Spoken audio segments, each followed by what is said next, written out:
Merlin Olsen's husband of many years, Dave Carlson, suffers amnesia after a car accident, mistaking his first love for his wife. Dave forgot that he gained weight to become a 300-pound obese man to save Merlin. He also forgot to confront Merlin's beastly adoptive father and die together in a fire. He forgot that after his release from prison, he discovered she was penniless and forced himself to become Mr. Carlson. Dave allowed his first love into their home, treating Merlin and her son like a monster. She struggles to hold on, hoping for the day he regained his memory. However, after being raped, she overheard him on the phone with a friend.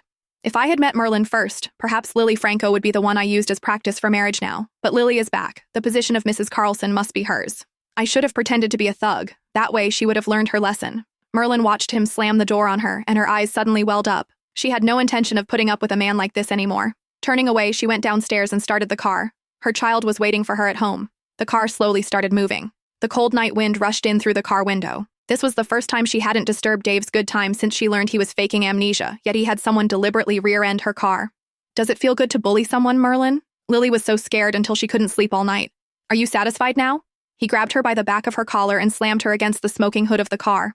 Even if you misunderstand me as your husband, you shouldn't have driven Lily to such a desperate situation. She just returned to the country all alone and helpless. You're still torturing her like this. Are you trying to kill her? Human life matters most. How can you be so cruel and shameless? The hood of the car sizzled against her cheek, but Merlin seemed oblivious to the pain. Who had been the one being mocked from beginning to end? And who was being intimidated now? Was she just supposed to obediently wait to die, without even the right to fight back? At this moment, Merlin finally answered her grandmother's question in her heart.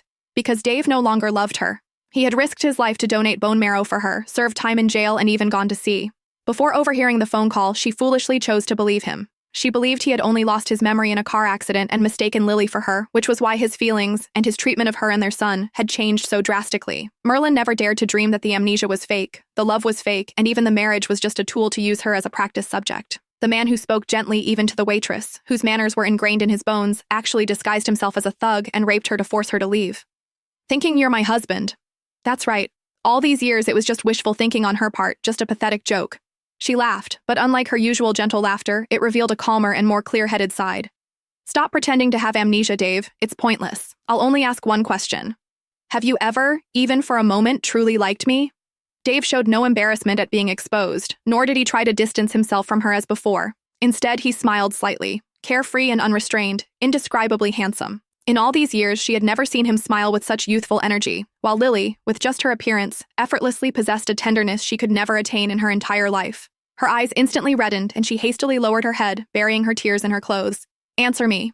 She lowered her head, watching the gradually falling rain, stubbornly wanting an answer,